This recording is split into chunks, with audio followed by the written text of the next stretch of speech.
नमस्कार, आप देख रहे हैं न्यूज 18 मध्य प्रदेश छत्तीसगढ़ और मैं हूं आपके साथ आयुषी ओझा। इस वक्त की बड़ी खबर, ग्वालियर चंबल की सियासत का अहम दिन आज। पूर्व मंत्री जयभान सिंह के घर जाएंगे ज्योतिरादित्य सिंधिया। जयभान के पिता के निधन पर शोक संवेदना प्रकट करने जाएंगे सिंधिया के कांग्रेस में रहते हुए कट्टर विरोधी थे माने जाते थे दोनों नेता। सियासी इतिहास में पहली बार घर पर होगी दोनों की मुलाकात। तो इस वक्त की बड़ी खबर हम आपको बता रहे हैं, जहां पर ग्वालियर और चंबल की सियासत का अहम दिन माना जा रहा है। पूर्व मंत्री जयभान के घर जाएंगे ज्योतिरादित्य सिंधिया। जयभान के पिता के निधन पर शोक संवेदना प्रकट करने जाएंगे सिंधिया। सिंधिया के कांग्रेस में रहते हुए कट्टर विरोधी माने जाते हैं एक दूसरे के दोनों नेता। सियासी इतिहास में ये पहली बार है कि जब घर पर होगी दोनों की मुलाकात।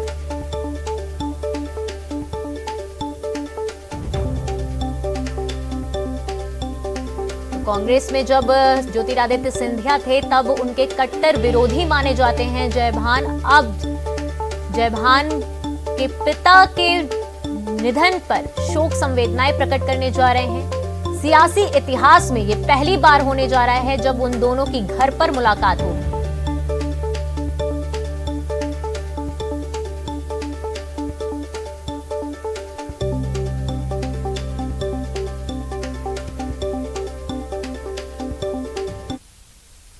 तो शरद ज्यादा जानकारी के साथ हमारे साथ जुड़ चुके हैं। शरद, क्या ये मुलाकात ग्वालियर चंबल के साथ साथ मध्य प्रदेश की राजनीति के लिए भी बेहद खास होने वाली है?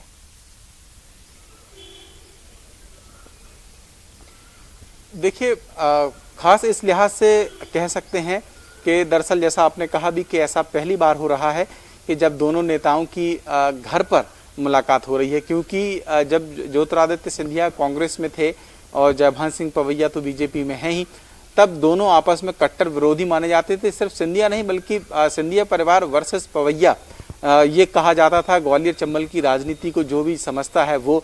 लेकिन जिस तरीके से सिंधिया बीजेपी में आए तब राजनीतिक माहौल पूरा बदल गया और ये भी सवाल उठने लगे थे कि आखिरकार इन दोनों के बीच की जो खाई है उस पर जो खाई को पाटने का काम है वो दरअसल कब हो पाएगा और हो भी पाएगा कि नहीं हो पाएगा। लेकिन ये देखने में आ रहा है कि ज्योतिरादित्य सिंधिया की ओर से ही कहीं ना कहीं ये पहल दिखाई दी है।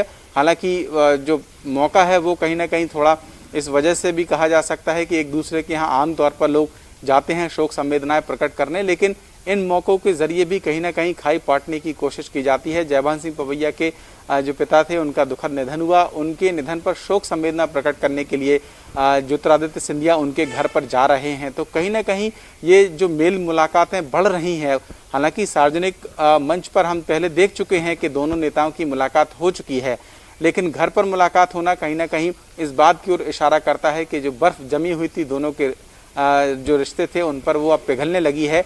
इसी के साथ में एक सवाल ये भी अब खड़ा हो रहा है कि सिंधिया की ओर से पहल की गई है, क्या अब आने वाले वक्त में अगर कोई ऐसा मौका खुशी या गम का होता है तो क्या पवैया भी महल की दहलीज चढ़ेंगे?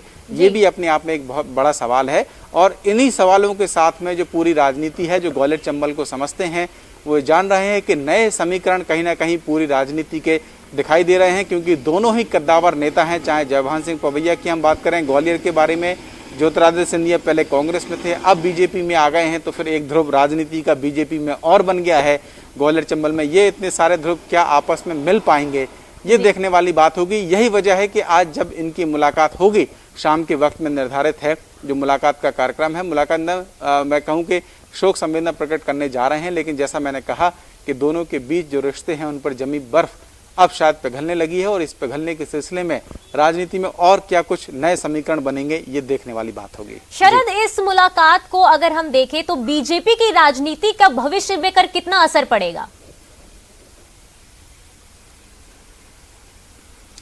देखिए, बहुत सारी बातें इस बात को लेकर उठी थी ग्वालियर चंबल में। सिर्फ जयभान सिंह पवैया के बारे में बात ना करें, ज्योतिरादित्य सिंधिया के बारे में बात ना करें, एक और बड़ा चेहरा अगर हम वहाँ के बारे में बात करें, नरेंद्र सिंह तोमर जो केंद्रीय राजनीति का भी एक बड़ा चेहरा है, नरोत्तम मिश्रा भी वहीं से आते हैं, एक बड़ा चेहरा वो भी है। तो दरअसल ग्वालियर चंबल में बीजेपी के अंदर राजनीति के इतने ध्रुव कहे जाते थे कि जिनके बारे में ये कहा जाता था कि अलग अलग पावर सेंटर हैं। सिंधिया पहले कांग्रेस में थे तो वो पावर सेंटर दरअसल कांग्रेस में था, लेकिन अब वो बीजेपी में आ चुके हैं, शामिल हो चुके हैं, राज्यसभा के सांसद भी हैं बीजेपी से। तो जो ध्रुव थे वो उनमें एक ध्रुव और ऐड हो गया है। तो इनका समावेश क्या हो पाएगा, ये पावर सेंटर एक दूसरे को एक्सेप्ट कर पाएंगे क्या, ये बड़ी बात है। और इनको ही लेकर कहीं ना कहीं अगर मेल मुलाकातें हो रही हैं तो फिर कहीं ना कहीं ये कह सकते हैं कि एक सामंजस्य बनाने की कोशिश संभव है कि आने वाले दिनों में दिखाई दे, क्योंकि अभी सामान्य परिस्थितियां हैं, लेकिन जब चुनाव होंगे, जब टिकट बंटने की बातें होंगी या राजनीतिक समीकरण बनाने की बातें होंगी, तब किसको कितना वेटेज मिलेगा और क्या आपस के बीच की जो खींचतान कई बार सियासी तौर पर दिखाई देती है, वो सामंजस्य अब क्या इस तरीके से बैठाने की कोशिशें हो पाएंगी, ये बड़ी बात है। हालांकि कुछ दिनों पहले नरेंद्र सिंह तोमर भी जयभान सिंह पवैया के यहाँ पर गए थे मुलाकात करने के लिए। तो जैसा मैं कह रहा हूँ कि जो अलग अलग पावर सेंटर हैं, वो पावर सेंटरों में आपस में अगर मेल मुलाकातें हो रही हैं तो संभव है कि जो बर्फ़ है वो पिघलना शुरू हो रही है, खासतौर से सिंधिया के संदर्भ में अगर हम बात करें। लेकिन फिर वही मैं जोड़ना चाहता हूं कि असली दरअसल राजनीति की जो परीक्षा है वो तब होगी जब कोई ऐसा समीकरण सामने आएगा जिसमें कहीं ना कहीं लाभ या हानि जैसी बात हो। तो मैं फिर वही दोहराना चाहता हूं कि आज की दरअसल ये जो मुलाकात है, क्योंकि जब मैं कह रहा हूं कि पहली बार ऐसा हो रहा है कि सिंधिया परिवार में कोई ऐसा व्यक्ति जो पवैया परिवार में जा रहा हो, पहली बार किसी घर जाने की बात हो रही है। ये देखना होगा कि अगर ऐसी ही कोई परिस्थिति खुशी की या गम की कोई मान लीजिए आने वाले वक्त में हो तो पवैया भी क्या महल की दहलीज चलेंगे, और अगर ऐसा होता है तो फिर निश्चित तौर पर जो राजनीतिक समीकरण है ग्वालियर चंबल के, वो आने वाले दिनों में बिल्कुल बदले हुए नजर आएंगे। धन्यवाद शरद, आपका हमारे साथ जुड़ने के लिए और तमाम जानकारी देने के लिए। तो पूर्व मंत्री जयभान सिंह के घर जाएंगे ज्योतिरादित्य सिंधिया। सिंधिया के कांग्रेस में रहते हुए कट्टर विरोधी माने जाते थे। जयभान पवैया दोनों एक दूसरे के विरोधी माने जाते थे। सियासी इतिहास में ये पहली बार होने जा रहा है। इस ऐसे समय में हम एक दूसरे को, राजनीति अलग होती है, भाईचारा एक अलग होता है। और मैंने हमेशा देखा है कि जब सिंधिया साहब, महाराज साहब दूसरी पार्टी में थे तो राजनीतिक भिन्नताएं थीं, पर व्यक्तिगत भिन्नताएं कोई नहीं थी। अब राजनीतिक भी मत भिन्नताएं खत्म हो गई हैं, वो एक ही पार्टी के मेंबरान हैं, तो ये मेल मिलाप तो सबसे होना चाहिए। और मैं तो कोरोना को जड़ से खत्म करने के लिए वैक्सीन ही सबसे कारगर उपाय है, लेकिन कई ग्रामीण अभी भी वैक्सीन लगवाने से डर रहे हैं। ऐसा ही एक मामला जबलपुर के सांसद आदर्श ग्राम कोहला गांव से आया। यहां कोरोना के लिए जागरूकता फैलाए गए स्वास्थ्य के विभाग की एक टीम पर महिला ने खूब खरी खोटी सुनाई। देखते ही देखते अन्य महिलाओं ने भी टीम के साथ बदसलूकी करना शुरू कर दिया। इसी घटना का वीडियो सोशल मीडिया पर बहुत वायरल हो रहा है।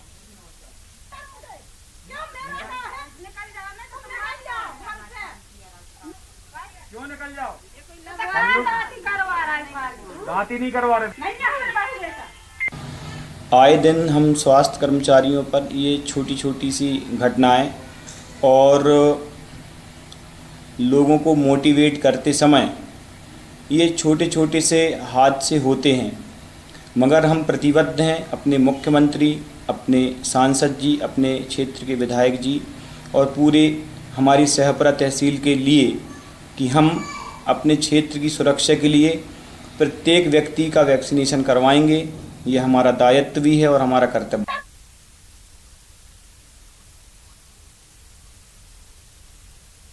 तो पवन पटेल जबलपुर से लाइव हमारे साथ जुड़ चुके हैं ज्यादा जानकारी के साथ। पवन, ऐसे मामले हमारे सामने रोज आ रहे हैं जब ग्रामीण जो स्वास्थ्य महकमा वहां पहुंच रहा है वैक्सीन को लेकर, उसको जागरूकता को लेकर फैलाने के लिए, लेकिन उनसे बदसलूकी की जा रही है। ग्रामीण क्यों नहीं अभी भी जागरूक हो पा रहे हैं?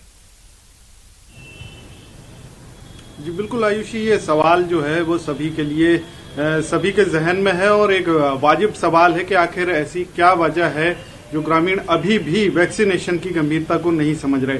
तो जब इसके अंदर जाते हैं, इसमें और ज्यादा विस्तृत विचार विमर्श होता है, चर्चाएं होती हैं, तो ये पता चलता है कि ग्रामीण जो हैं वो भ्रमित हैं। कई जगह की जो घटनाएं आई हैं कोरोना के समय में, लोगों की जो डेथ हुई है उसको लेकर के अफवाहें उड़ाई गई हैं कि वैक्सीन लगाने के कारण ही लोगों की मौत ज्यादा हुई है। तो इस बात से ग्रामीण डरे हुए हैं। अब यहाँ पर जो भूमिका आती है गांव के सरपंच और क्षेत्रीय जनप्रतिनिधि और साथ में अधिकारी जो होते हैं, तहसील लेवल पर, ग्राम पंचायत लेवल पर सचिव होता है, तो इनकी जो भूमिका आती है स्वास्थ्य महकमे के साथ जाकर लोगों को समझाने की, उन्हें जागरूक करने की, इसके लाभ बताने की और जो नुकसान है उसको लेकर भ्रम जो है उसको दूर करने की। तो ये भूमिका जो है कहीं न कहीं से कम नजर आ रही है। स्वास्थ्य महकमे की टीम अकेले ही गांव में जाती है और वहां पर लोगों से चर्चा करती है, लोगों को समझाने की कोशिश करती है। तो ये जो कम्युनिकेशन गैप जिसे कहा जाएगा, ये कम्युनिकेशन गैप ही के कारण ग्रामीण भ्रमित हैं और वैक्सीनेशन में इतनी परेशानी आ रही है। जबकि लक्ष्य रखा गया है कि ज्यादा से ज्यादा वैक्सीन लगाई जाएगी। ग्रामीण क्षेत्रों में गांव-गांव कैंप लगाए जा रहे हैं, तो इससे बेहतर सुविधा ग्रामीणों को नहीं मिल सकती कि भीड़ से भी बचेंगे, लाइन में लगने से बचेंगे। इवन कई बार जो बुजुर्ग होते हैं जो वैक्सीनेशन सेंटर पर नहीं आ पाते हैं, उनको घर पे ही वैक्सीन लगाने के लिए स्वास्थ्य महकमा तैयार होता है, टीम घर जाती है और वहां वैक्सीन लगाने के लिए वो तैयार रहते हैं। लेकिन एक कम्युनिकेशन गैप देखा जा रहा है जिसके कारण इस तरह की तस्वीरें लगातार सामने आ रही हैं। जैसे आपने अभी बताया कि कम्युनिकेशन गैप की वजह से ये चीजें हो रही है कि ग्रामीण जो है वो सजग नहीं हो पा रहे हैं, तो इसके लिए क्या रणनीति तैयार की जा रही है कि ताकि ग्रामीण सजग हो और वो वैक्सीनेशन करवाएं अपना? स्वास्थ्य महकमे की अगर बात करें आयुषी, तो स्वास्थ्य महकमे ने बिल्कुल पूरी तरह से अपनी तैयारी कर रखी है। गांव-गांव टीमें भेजी जा रही हैं, जागरूक करने का प्रयास किया जा रहा है। जागरूक करने के लिए स्वास्थ्य महकमे के साथ में कुछ लोग और जो टीम होती है वो गांव के घर घर जाकर लोगों को वैक्सीनेशन के फायदे बताती है। चूंकि ये स्वास्थ्य महकमा, स्वास्थ्य टीम में जो लोग जाते हैं वो ग्रामीणों के लिए नए होते हैं, अपरिचित होते हैं। उनकी बात पर भरोसा करना ग्रामीणों के लिए थोड़ा मुश्किल हो जाता है कि वो उनके मन में ये डर रहता है कि ये वाकई में स्वास्थ्यकर्मी है या कोई बहरूपिया है। तो ये जो एक भ्रम की स्थिति है इसको गांव के धन्यवाद पवन हमारे साथ जुड़ने के लिए और तमाम जानकारी देने के लिए। तो देश को कोरोना महामारी की चपेट से निकालने के लिए संपूर्ण टीकाकरण बेहद महत्वपूर्ण माना जा रहा है, लेकिन मध्य प्रदेश के कुछ दूरस्थ इलाकों और गांवों में वैक्सीनेशन की रफ्तार शहरी क्षेत्रों के मुकाबले काफी धीमी है।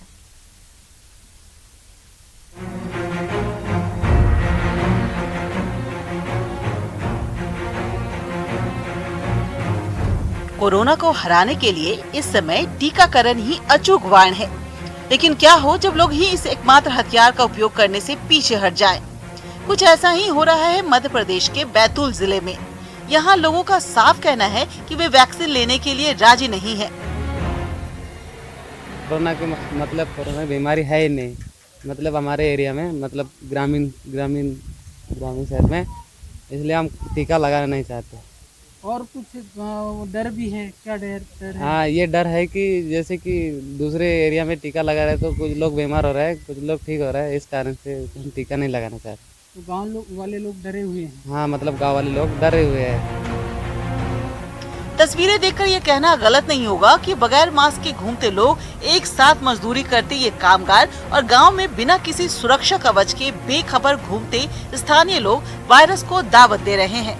इनका कहना है कि यहाँ संक्रमण नहीं है, इसलिए वैक्सीन और मास्क की जरूरत नहीं। हम सब पक्का ही है, भैया नहीं लगाएंगा। नहीं, अब सरकार बोल रही है कि राशन नहीं देंगे। अब राशन नहीं भी देंगे तो अब क्या करेंगे, पर हम टीका नहीं लगाएंगे भाई। नहीं तो क्यों क्या डर लगता है आपको? डर और कुछ नहीं, लेकिन फिर हम नहीं लगाएंगे। स्वास्थ्य विभाग और प्रशासनिक अमले ने बैतूल में सारे जतन करके देख लिए, लेकिन लोग हैं कि मानने को तैयार नहीं। टीके की बात करते ही कई लोग तो नाराज हो जाते हैं। जिले में अब भी ऐसे 50 से ज्यादा गांव हैं जहां टीकाकरण शुरू भी नहीं हो सका है। ग्रामीण तो यहां तक कह रहे हैं कि राशन भी बंद हो जाए तो भी टीका नहीं लगवाएंगे। बैतूल जिले के टीकाकरण अधिकारी के मुताबिक लोगों में जागरूकता की घोर कमी है। टोटल और उन 1400 गाँव में से 46 गाँव विभिन्न विकास खंडों में से हैं जहां पर लोगों ने टीकाकरण नहीं करवाया है। 0 वैक्सीनेशन मान सकते हैं उन लोगों पर है। क्या वजह रही कि यहाँ पर वैक्सीनेशन नहीं हो पा रहा? देखिए अधिकतर गांव दूरस्थ इलाकों में है, आदिवासी क्षेत्रों में है, और उन लोगों में वैक्सीन को लेकर कुछ भय की या भ्रम की स्थिति है। उनको जाने किस किस स्रोतों से जानकारी मिली है कि वैक्सीन नहीं लगवाना है। उनसे पूछा गया तो उन्होंने बताया सर वैक्सीन से लोग मर जा रहे हैं, या उन्होंने बताया कि बीमार वैक्सीन के कारण ही हो रहे हैं। उनको हमने समझाया कि ऐसा नहीं है, वैक्सीन जान बचाने वाली है। अपने इस रवैये से लोग महामारी की गंभीरता को नजरअंदाज कर रहे हैं। अब सवाल ये है कि अगर ऐसा ही चलता रहा तो इसके कितने घातक परिणाम हो सकते हैं।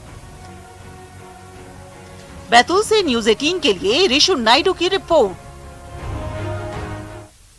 तो ज्यादा जानकारी के साथ ऋषु हमारे साथ जुड़ चुके हैं। ऋषु, आपसे जानना चाहेंगे, देखा जाए तो गांव में जो है बहुत धीमी रफ्तार मानी जा रही है वैक्सीनेशन को लेकर। उनमें क्या ऐसा डर है ग्रामीणों के अंदर जो वो वैक्सीन नहीं करा रहे हैं? क्यों जागरूकता नहीं फैल पा रही है वहां पर? जी देखिए, जो अभी तक के जो चीज़ें सामने आई है, जो ग्रामीण क्षेत्र हैं बैतूल के, खास तौर पे बैतूल पूरी तरह से आदिवासी अंचल है और यहाँ के जो आदिवासी बहुल्य इलाके हैं वहाँ पर ग्रामीणों में एक दहशत फैली हुई है, एक अफवाह फैली हुई है कि वैक्सीनेशन करवाने के बाद वो बीमार हो जाएंगे या उनकी मृत्यु हो जाएगी, वो गंभीर रूप से बीमार हो जाएंगे। कई बार जब ग्रामीणों से पूछा जा रहा है कि वो ऐसा उन्हें किसने बताया, किसने ये जानकारी दी, तो वो कुछ भी बताने के लिए तैयार नहीं। बस उन्होंने ये मन बना लिया है कि वैक्सीनेशन नहीं करवाना है, जबकि स्वास्थ्य अमला और जिला प्रशासन ने पूरी भरसक कोशिश की है कि लोग वैक्सीनेशन के लिए ज़्यादा से ज़्यादा सामने आए। और लोगों का ये मानना है ग्रामीण क्षेत्रों में कि अगर उन्हें कोई बीमारी नहीं हुई है, कोरोना संक्रमण उनके गांव में नहीं फैला है, तो वो वैक्सीनेशन नहीं करवाएंगे, जबकि उन्हें समझाया जा रहा है कि वे बीमार हुए हों या नहीं हुए हों, लेकिन उन्हें वैक्सीनेशन करवाना ज़रूरी है, जो आगे भी उनके लिए लाभदायक हो सकता है, उनकी जान को बचाने के लिए। लेकिन ग्रामीण ऐसा नहीं मान रहे। इसका जो सबसे बड़ा कारण एक सामने आया है वो प्राथमिक तौर पे तो यह है कि गांव में जो झोला छाप डॉक्टर होते हैं उनकी वजह से भी ग्रामीण कहीं कहीं पीछे हट रहे हैं वैक्सीनेशन के लिए, क्योंकि जब कोरोना संक्रमण अपने पीक पर था, चरम पर था, उस समय भी देखा गया था कि झोला छाप डॉक्टर ग्रामीणों को शहर तक आने के लिए रोक रहे थे, इलाज के लिए रोक रहे थे। तो जिला प्रशासन को एक पूरे नए तरीके से रणनीति बनानी होगी वैक्सीनेशन के लिए, जो ग्रामीण सुदूर इलाके हैं, और इन्हीं भी किया जाता है वैक्सीनेशन कैंपेन के लिए, क्योंकि ग्रामीण जो है इन झोला छाप डॉक्टरों की बात सुनते हैं और उनके कहने अनुसार काम करते हैं। तो एक पूरी नए तरीके से रणनीति बनानी होगी और इन झोला छाप डॉक्टर से लेकर जो स्थानीय प्रभावशाली लोग हैं ग्रामीण क्षेत्रों के, उनका भी इस्तेमाल। धन्यवाद आपका हमारे साथ जुड़ने के लिए और तमाम जानकारी देने के लिए। तो हमारे दर्शकों से हमारी यही अपील है कि वैक्सीनेशन से जो भी भ्रम और अफवाह है उस पर भरोसा बिल्कुल ना करें, वैक्सीन जरूर लगवाएं, क्योंकि कोरोना से अगर जंग जीतनी है तो वैक्सीनेशन जरूरी है। तो अगली खबर का रुख करते हैं। रायपुर से बड़ी खबर बताया जा रहा है, जहां पर राज्यसभा सांसद से ठगी हुई है। सांसद रामविचार नेताम के साथ ठगी हुई है। क्रेडिट कार्ड के नाम पर निकाले गए हैं 36,000 रुपए। क्रेडिट कार्ड रिन्यूअल करने के नाम पर ठगी की गई है। US डॉलर की शक्ल में निकाले गए रुपए। नेताम ने थाने में शिकायत दर्ज कराई है। तेली बांधा थाने में धोखाधड़ी का ये मामला दर्ज है। तो रायपुर से ये बड़ी खबर हम आपको बता रहे हैं, जहां पर राज्यसभा सांसद से ठगी करने का मामला सामने आया है। सांसद रामविचार नेताम के साथ ठगी की गई है। तो युगल हमारे साथ ज्यादा जानकारी के साथ जुड़ चुके हैं। युगल, क्रेडिट कार्ड रिन्यूअल को लेकर ये ठगी की गई है, क्या कुछ अपडेट है इसको लेकर? जी ऐसे देखिए, एक बड़ा मामला कहा जा सकता है और इस तरह से राजनेता और पूर्व मंत्री हैं, अगर इस तरह से साइबर ठगी के शिकार होंगे तो कहा जा सकता है कि अपराधियों के जो हौसले हैं वो काफी बुलंद लग रहे हैं। एक साल पूर्व बंद हुए ये क्रेडिट कार्ड को रिन्यूअल कराने के नाम पर ये ठगी की गई है। 36,000 रुपए की ठगी कुल की गई है और बड़ी बात यह है कि वैसे डॉलर की शक्ल में जो है वो रकम निकाला गया है। ये कहा जा सकता है कि इसमें अंतर्राष्ट्रीय स्तर के जो गिरोह हैं वो संभवतः सक्रिय हो सकते हैं, ऐसी संभावना है, वो व्यक्त किया जा रहा है। ये बड़ी बात है कि इस तरह से जो पूर्व मंत्री है उसके साथ ठगी हुई है। उन्होंने रामविचार नेताम ने भी इसकी पुष्टि की है ठगी की, और उन्होंने बाकायदा थाने में मामला दर्ज कराया है, जिस पर तेली बांधा पुलिस पूरे मामले की जांच कर रही है। साथ ही साथ जो साइबर सेल की टीम है आयुषी, वो भी पूरे मामले की जांच कर रही है। जी धन्यवाद युगल हमारे साथ जुड़ने के लिए और तमाम जानकारी देने के लिए। तो नेताम ने थाने में शिकायत दर्ज करा दी है। थाने में धोखाधड़ी का मामला सामने आया है। क्रेडिट कार्ड रिन्यूअल को लेकर ये ठगी का मामला सामने आया है। राज्यसभा सांसद के साथ ये ठगी हुई है। क्रेडिट कार्ड रिन्यूअल को लेकर ठगी की गई है। क्रेडिट कार्ड से करीब 36,000 रुपए निकाले गए हैं। तो फिलहाल समय छोटे से ब्रेक का। ब्रेक के बाद भी खबरें जारी रहेंगी।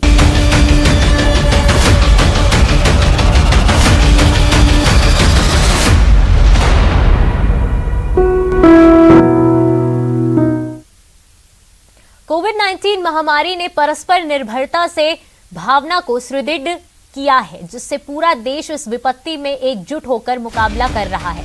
वैक्सीनेशन के ऐलान के बाद जरूरत है कि हम सभी अपना सर्वश्रेष्ठ योगदान दें, जिससे हम एक साथ मिलकर वायरस को हराने की तरफ कदम बढ़ा सके।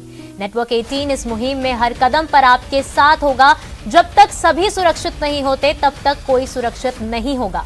इसी सोच के आधार पर हमारे कैंपेन संजीवनी का ये लक्ष्य सुनिश्चित करना है कि वैक्सीन पाना सभी भारतीयों का अधिकार है।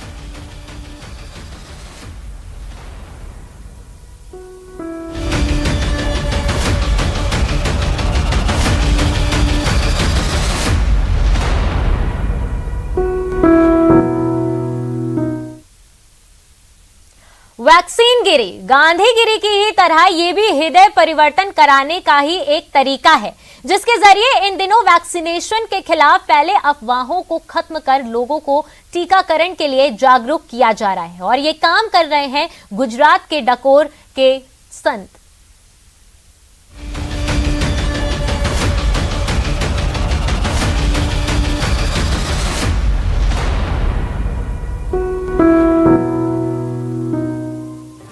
टीकाकरण के लिए द्वारे द्वारे संतों की नई वैक्सीन गिरी। फूल देकर फैलाई जागरूकता। बचाएगा जान, टीका है रामबाण। नकारात्मक शक्तियों का नाश, यही धर्म है, यही कर्म है और यही यहाँ हो रहा है। संत समुदाय के लोग भी मठों और मंदिरों से निकलकर घर घर जा रहे हैं और आम लोगों को वैक्सीन की हकीकत बता रहे हैं, सब भ्रम दूर कर रहे हैं। और सुनिए कैसे इसे भगवान राम से भी जोड़ रहे हैं। आम लोगों को जागरूक करते हैं कि आप लोग वैक्सीन लीजिए, क्योंकि वैक्सीन अपने जो वैज्ञानिक है, जो डॉक्टर्स है और सरकार ने कटिबद्ध अपने लिए ही ये वैक्सीन की शोध की है, तो अपने सबको टीकाकरण लगाना चाहिए। भगवान राम ने स्वयं बोला है रामचरितमानस में कि ज्ञानी से मुझे विज्ञानी ज़्यादा पसंद है, मुझे अति प्रिय है। तो ये वैज्ञानिक लोग जो है, डॉक्टर्स है, वो लोगों ने अपने लिए ये टीकाकरण की शोध की है, तो सबको अवश्य लेना चाहिए। ऐसे हम आप सबको हाथ जोड़ जोड़ कर प्रयत्न विनती करते हैं। ये तस्वीरें गुजरात के खेड़ा जिले के डाकोर की है, जहां राजा रणछोड़ जी मंदिर के संत अपने इलाके के स्लम बस्तियों में जाकर लोगों से वैक्सीन लगवाने की विनती कर रहे हैं। दरअसल कम पढ़ाई लिखाई की वजह से इस इलाके में टीकाकरण के खिलाफ डर और भ्रम की स्थिति है, जिसे दूर करने के लिए संत समाज ने वैक्सीन गिरी को जरिया बनाया। लोगों को बेहद प्रेम और सम्मान पूर्वक टीकाकरण के लिए प्रेरित किया। टीकाकरण का प्रचार किया है। टीका लगाओ और खुद को बचाओ, परिवार को बचाओ और देश को बचाओ। इसीलिए हम सबको गुलाब का फूल देके जागरूक कर रहे हैं। धर्म का काम है दिशा दिखाना, भ्रम दूर करना, अंधकार को हराना, युग धर्म को निभाना और कोरोना के इस दौर में टीकाकरण के लिए समाज को जगाना ही सबसे बड़ा युग धर्म यही है। Bureau report, news 18 network.